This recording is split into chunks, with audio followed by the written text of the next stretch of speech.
বৃষ্টির জলে ভরে গেছে আজকের। আর আজ বিশ্বকর্মা পুজো, এই রাস্তার যা অবস্থা, আজ একটু ঠাকুর দেখতে যাওয়ার ইচ্ছে ছিল, কিন্তু কী অবস্থা দেখুন। আজকে একটু রোদ উঠেছে, না হলে বিশ্বকর্মা পুজোর আগে পর্যন্ত যা বৃষ্টি দিয়েছে, রাস্তাঘাটের অবস্থা দেখছেন কী অবস্থা হয়েছে। আর সমস্ত আনন্দটাই প্রায় মাটি করে দিয়েছে। বেরানোর রাস্তায় যদি অবস্থা এরকম হয় তাহলে বেরাবো কী করে। ঠিক আছে, ভালো। এখন একটু বাড়ির থেকে বিকেল টাইম, আজ বিশ্বকর্মা পুজো, একটু খেলতে যাচ্ছি। খেলে এসে পুজো দেখতে যাব ভাবছিলাম। এবার দেখি রাতে কি হয়। যদি দেখি বাড়ির বাইক বার করানো যাচ্ছে, তারপর আমরা তাড়াতাড়ি বেরিয়ে পড়বো, না হলে কিছু করার নেই। এটা হয়তো আপনাদেরকে দেখানো হয়নি কোনো দিনও। এটা হচ্ছে আমাদের পুকুর, বড় পুকুর। এখানেই স্নান ফান করি আমরা। ওই সাইডে দেখুন, পুরো পাড়ে আমাদের পুকুরের ঘাট আছে। এটা হচ্ছে আমি জেঠুর বাড়িতে এসেছি, আর এটা জেঠুর বাড়ির পুকুরের ঘাট। দাঁড়িয়ে আছি, জেঠুর ছেলে ঘুমিয়ে আছে, একটু ডাকছি দেখি যদি সন্ধ্যে বেরাবো ভাবছিলাম, তাই জন্য ওকে ডাকতে এসছি। এ দেখুন ঘুমিয়ে আস। ওই ওই উঠ।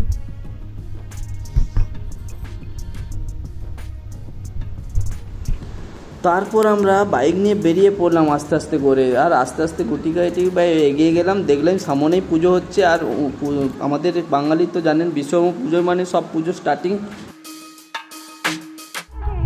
এখন আমরা গাড়ি চালিয়ে এলাম হচ্ছে লাল বাবা, আমাদের হলদিয়ার বিখ্যাত একটা কোম্পানি বলেই চলে, লাল বাবা।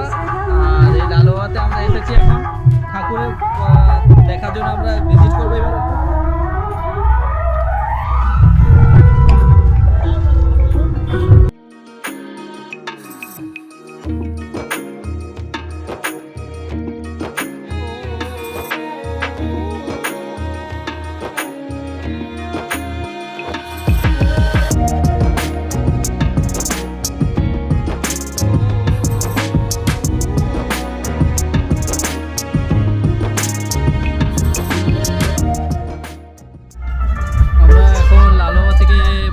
সামনের দিকে এগিয়ে যাব, আর হয়তো সাউন্ডটা শোনা যাচ্ছে না ব্যাকগ্রাউন্ড মিউজিকের জন্য। ঠিক আছে, চলুন এগিয়ে যাই। আর এরপরে প্রচুর কোম্পানি আছে, আর সব কোম্পানি হয়তো ভিজিট করতে পারবো না, তবে যতটা ভিজিট করার চেষ্টা করবো অনেকটাই আপনাদের সামনে তুলে ধরার চেষ্টা করবো। চলুন এরপরে বাইক নিয়ে যাই, নাহলে অনেক রাত হয়ে যাবে। যদিও আমরা একটু রাত করেই বেরিয়েছি, ভিড় তো জানেন এখন প্রচুর ভিড় আছে।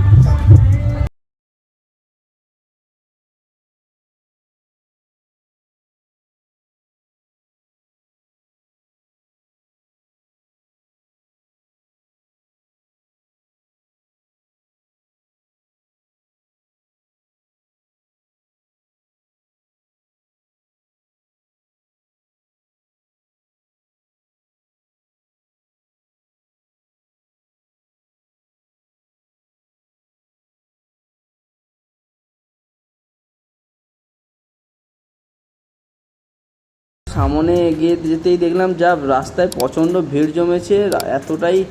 এতটাই ভিড় হয়ে গেছে সামনেই, যেহেতু কতগুলো পুজো হচ্ছে এক এক করে, তাই জন্য হয়তো পাবলিকরাও প্রচণ্ড হেঁটে হেঁটে এসছে দেখার জন্য, তাই জন্য হয়তো ভিড়টা এতটাই। আর সাবধানে চলুন, আস্তে আস্তে করে এই ভিড় পেরিয়ে যাই। আপনাদেরকে দেখানোর চেষ্টা করবো কতটা ভিড় জমেছে।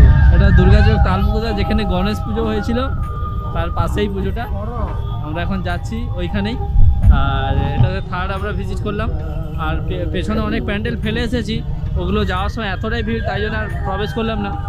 এবারে যাওয়ার সময় ভাবছি একটু ভিড়টাও কমে যাবে, রাত হলে তো জানেন ভিড়টাও একটু কমবে, সেই সময় ভাবছি যাব ওখানে, তখন প্রবেশ করবো। আর এখন এগুলোতে একটু দেখে আছি, এগুলোতে এখন ভিড় কম আছে। চলুন তাহলে প্রবেশ করি। তো আমরা চলে এলাম ট্যাঙ্কার তালপুকুর ধার, সেই একই জায়গা।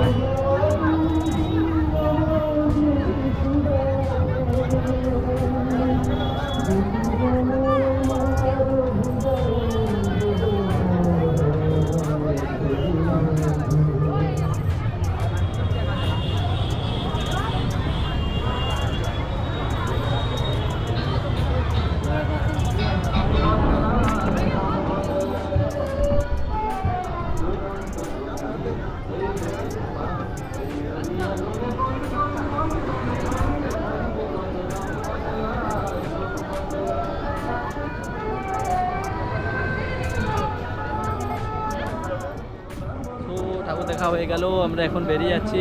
এই মুহূর্তে এরপর চতুর্থ প্যান্ডেল প্রবেশ করব। চলুন। আর যা ভিড় হয়েছে, আজকে ওয়েদারটাও ভালো দিয়েছে, তাই জন্য প্রচণ্ড ভিড়। তো চলুন নেক্সট প্যান্ডেল। ও একটা একটা ঠাকুর দেখা মানে যেন মনে হচ্ছে এক একটা কি না কি কাজ করে চলে এসছে। ঠিক আছে, চলুন তাহলে দেখা হচ্ছে নেক্সট পুজো মণ্ডপে। টাটা। আমাদের পঞ্চম প্যান্ডেল হচ্ছে এটা দেখুন,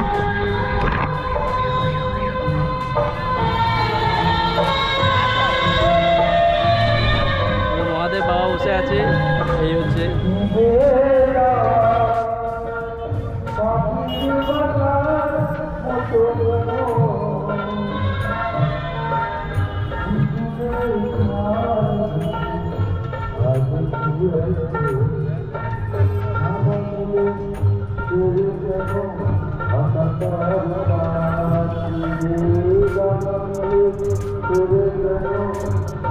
দেখে নিলাম।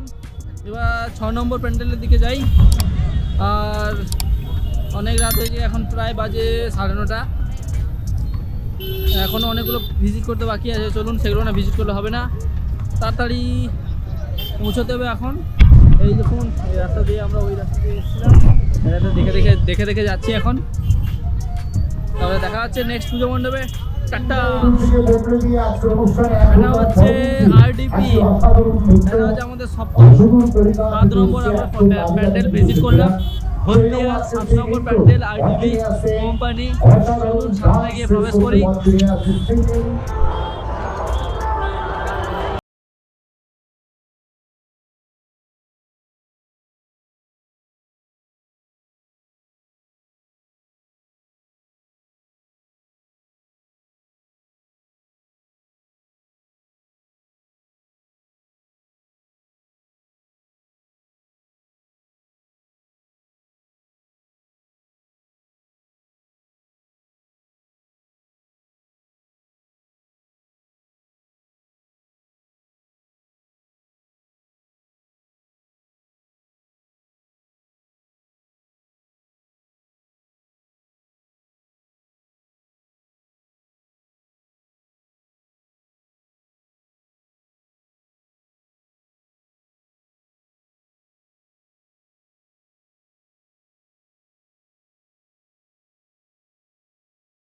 নম্বর প্যান্ডেলের দিকে এগিয়ে যাই। এটা হচ্ছে আমাদের 7 নম্বরের আরডিপির অনুষ্ঠান।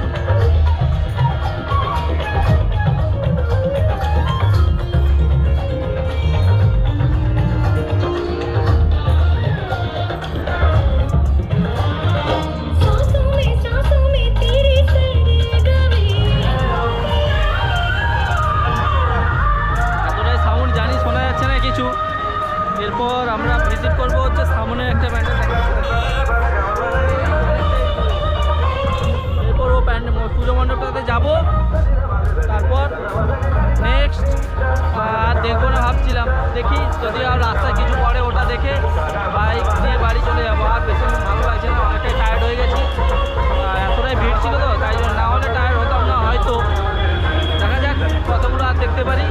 তারপর আপনাদের সঙ্গে শেয়ার করবো প্রতিটা পুজো। আর প্রতিটা পুজো শেয়ার হয়ে গেলেই গোয়িং টু হোম। আমরা চলে এলাম সাউথ এশিয়ান। আমাদের এটা হলদিয়াতে সাউথ এশিয়ান নামে বিখ্যাত। অ্যাকচুয়ালি কোম্পানির নাম হচ্ছে ধানসারি। আর এই ধানসারিতে প্রতি বছরে নয়, এবছরও খুব সুন্দর আমাদের পুজো মণ্ডপ তৈরি করেছে। চলুন আমাদের সেই ছোটোবেলাকার সহজ পাঠ এই আর কত ভিতরে ঢুকেই দেখলাম কতটাই না সুন্দর লাগছে দেখুন। আর এখানে তো সবসময় দর্শকের ভিড়ের ঢল নামে প্রতিবারের ন্যায়। সেই মতো আমরাও লাইন দিয়ে আস্তে আস্তে করে এগিয়ে গেলাম। ভিতরে ঢুকতেই দেখলাম সেই আমাদের ছোটোবেলায় যেই রকম আমরা সহজ পাঠ বইয়ে ছোটো ছোটো ছড়া পড়তাম, সেই রকম প্রতিটা দেওয়ালে একটা একটা কত সুন্দর সুন্দর লেখা আছে। সেই ছোটোবেলার স্মৃতিগুলো এই পুজো মণ্ডপে এলেই আপনাদের সবার মনে পড়ে যাবে অ্যাকচুয়ালি। চলুন সামনে এগিয়ে গিয়ে আমাদের